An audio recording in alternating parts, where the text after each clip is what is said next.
Assalamualaikum warahmatullahi wabarakatuh.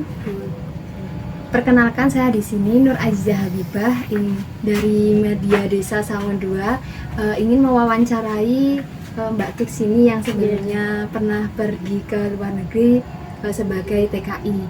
Oke, sebelumnya kita perkenalan dulu ya, dengan banyak perkenalan dulu, silahkan. Halo, Assalamualaikum warahmatullahi wabarakatuh. Nama saya Tursini, saya dari Sangon 2 yang akan menjadi narasumber lah ya bagi Mbak Azizah. Oke, jadi ini ada beberapa pertanyaan ya Mbak Tursini. Ya. Jadi sebelumnya pertanyaan pertama, sebelumnya pernah bekerja di luar negeri mana, terus pada tahun berapa?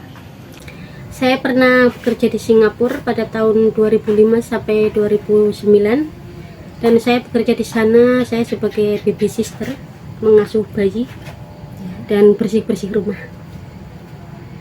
Nah, sebelumnya kan itu berangkat dari sini tuh motivasi apa sih Mbak Tursini untuk pergi kerja ke luar negeri? Yang jelas tuh pengen cari pengalaman satu, terus mengangkat derajat orang tua lah, ibaratnya tuh ekonomi yang rendah agar sedikit meningkat gitu kan, seperti itu. Yang jelas faktor ekonomi. Mungkin ada motivasi lain kenapa ingin ke sana juga? Penasaran aja ya, kayak penasaran luar negeri tuh kayak gimana? kayak gimana gitu kan. Terus kalau misalkan kita ngandelin mau jalan-jalan kan nggak mungkin, jadi udahlah kita jadi TKI gitu. Nah, sebelum berangkat untuk menjadi TKI itu kan pasti melalui tempat kayak informasi untuk ke luar negeri itu dari mana?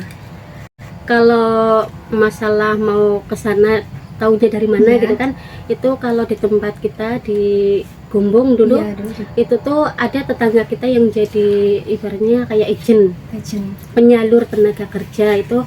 Terus saya tanya-tanya itu melalui resmi atau tidaknya kan, itu katanya resmi dari PT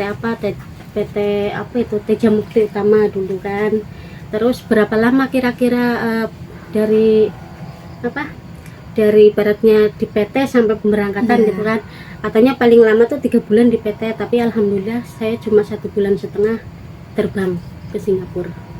Ya, itu sebelum terbang ke Singapura kan melalui PT. Nah, di PT itu mungkin ada suruh bayar atau gimana gitu nggak? Kalau di PT itu kita tidak dipungut biaya apapun, gratis. Itu tidak gratis.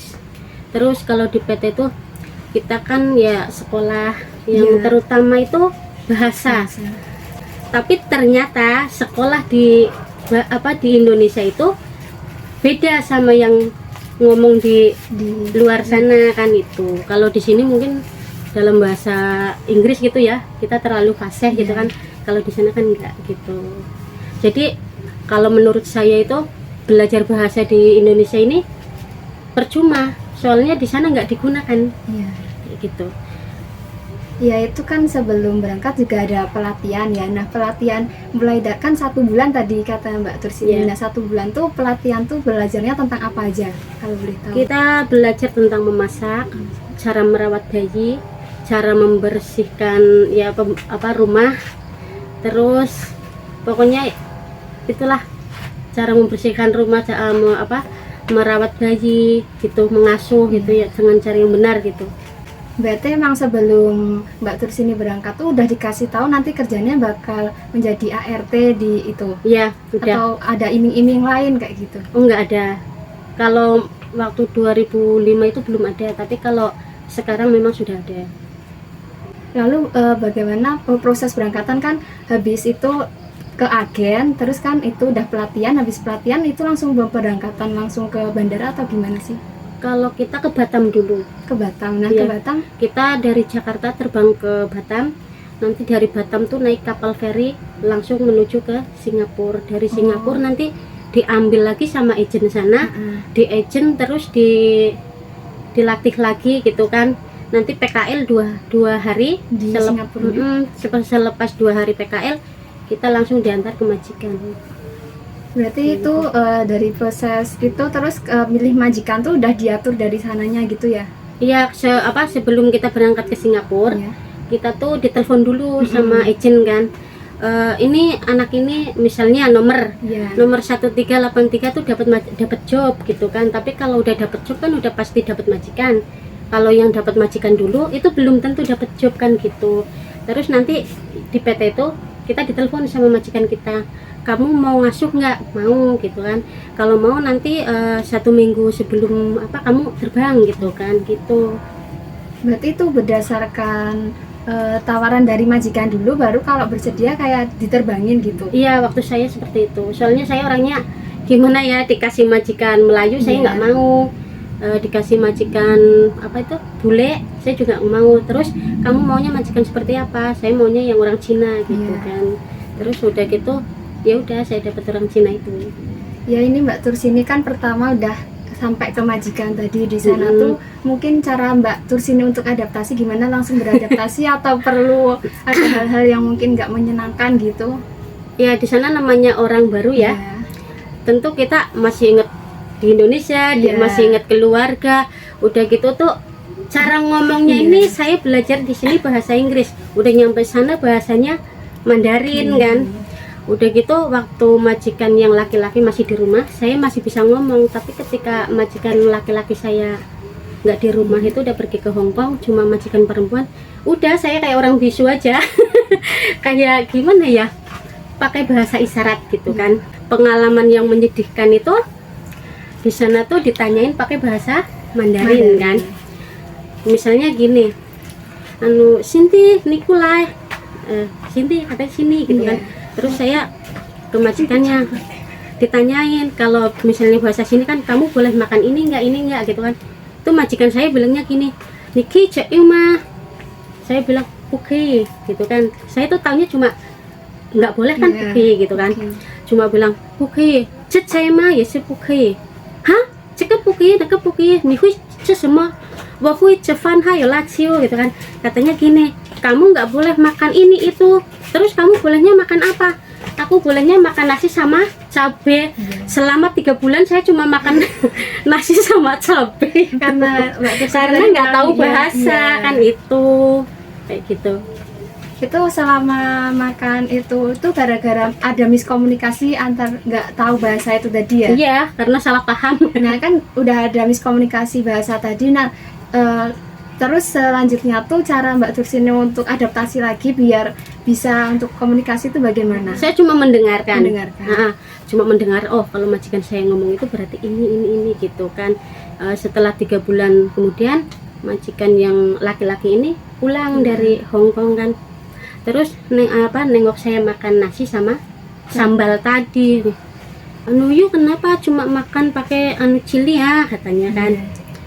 Tak tahu kataku, sama mam tak boleh. Saya bilang gitu. Yuk mamnya dipanggil, mam niku lela这个为什么现在不可以吃菜吃又吃猪了是吗？没有啊，我没有讲会啦gitu kan.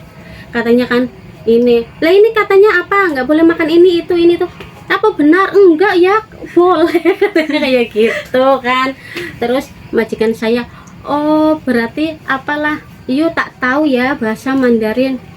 Saya tak tahu sir, saya bilang gitu kan. Oke tak apa, yuk sekarang makan biar yuk gendut lagi, tak boleh kamu kurus, katanya kayak gitu kan gitu. Berat badannya berarti selama makan nasi sama cabai itu berkurang juga. Iya, selama saya datang 52 kilo, 3 bulan langsung 45 kilo. Berarti sehabis itu belajar bahasa Mandarin. Terus waktu ke pasar kan saya cuma diem aja, nggak pernah ngomong kan. Di pasar tuh ditanyain orang, majikan yang perempuan ini kan namanya Yupesin kan. Akeng, jika nida yung yan puhi janghua mah selah tak bentan puhi janghua. Katanya gini, ini kamu punya pembantu nggak bisa ngomong apa kok diam, katanya kan. Terus iya itu orang goblok nggak bisa ngomong, katanya kayak gitu ya. Terus aku baru ngomong lama mau janghua kerja wakuyo lah gitu. Terus saya tuh bilang gini, enggak lah saya tuh bisa ngomong tapi saya nggak mau lah ngomong gitu kan. Terus majikan saya kaget kan, hah niku janghua mah seloh gitu kan. Terus gini, hah kamu bisa ngomong? Iya aku bisa ngomong. oh ini wis semoku ya jama gitu kan, katanya gini, kenapa kamu nggak mau ngomong?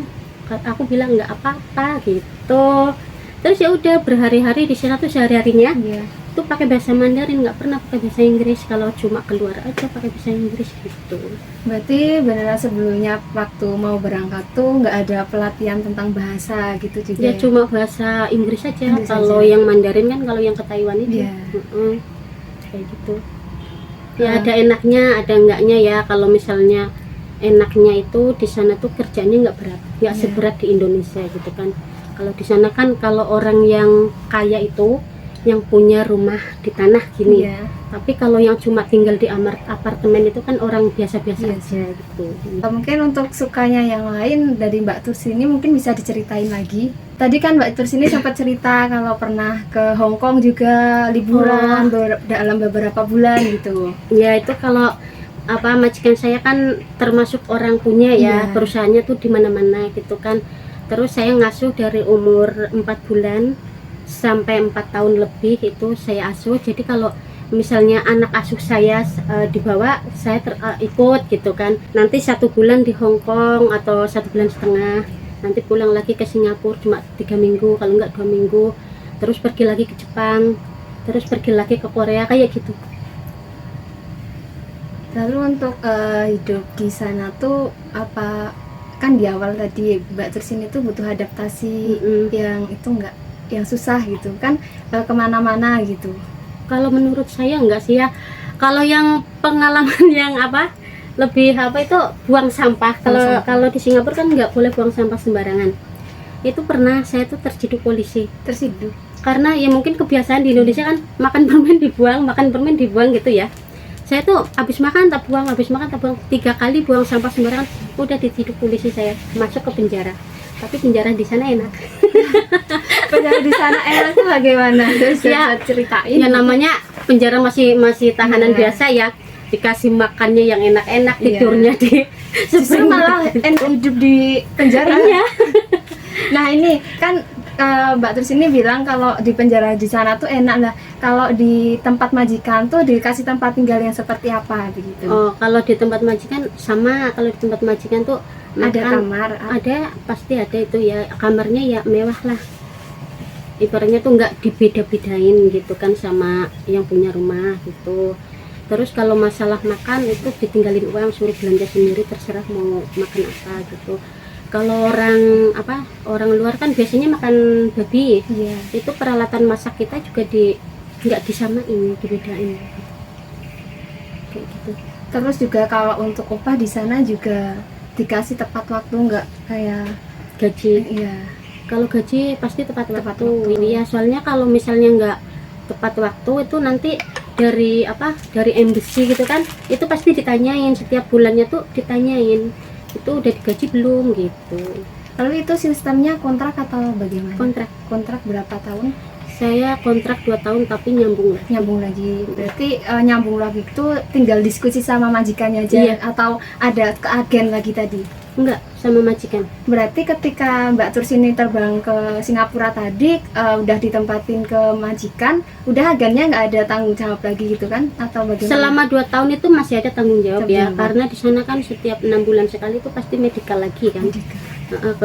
Medical lagi itu kan, ke agennya cek tadi. kesehatan Iya. ke klinik sih, tapi itu perlu surat dari Agen. agen. Iya, dari ibaratnya tuh di sana apa ya, ya Ministry of Manpower itulah gitu.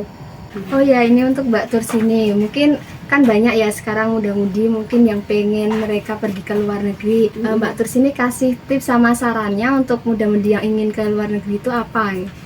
Oh ya, yang bagi yang mau ke luar negeri itu ya terus terang ya, jangan ibaratnya tuh jangan langsung percaya sama orang yang misalnya ayo kita ke luar negeri gitu kan. Itu tuh harus dicari dulu ibaratnya PT ini tuh ilegal atau enggaknya kan, kayak gitu. Kalau sekarang kan banyak kan yang enggak apa namanya, Kayak agen-agen yang nggak iya terpercaya. kayak palsu gitu kan. Kalau yang sekarang itu biasanya itu yang di rumah itu ditinggalin uang gitu kan, mau 3 juta atau 4 juta kayak gitu. Meskipun itu potong gaji nanti di sana, tapi kalau Taiwan kalau nggak salah sekarang cuma 6 bulan, kalau dulu kan 8 bulan.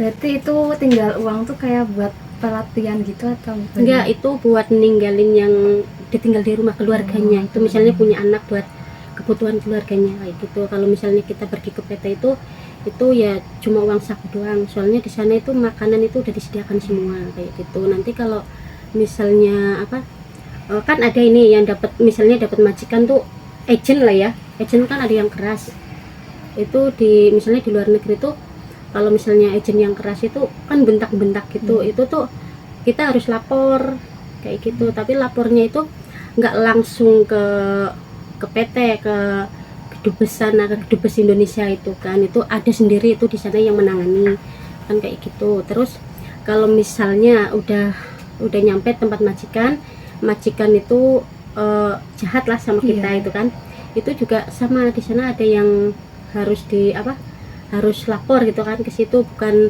lapor ke Indonesia tapi lapornya di situ. Soalnya dulu pernah di Malaysia itu di Johor ada itu seorang pembantu disetrika sininya udah 3 kali. Saya tanya kan, kamu kenapa kok nggak lapor ke ini ke Kedubes saja? Saya takut gitu kan. Ngapain takut, udah ada bukti kok nggak lapor gitu kan. Itu orang Malang dulu. Udah gitu saya bantuin, akhirnya pulang, padahal itu udah 3 tahun gaji nggak dikasih 2 tahun kan. Udah gitu terus diproses terus akhirnya pulang kayak gitu.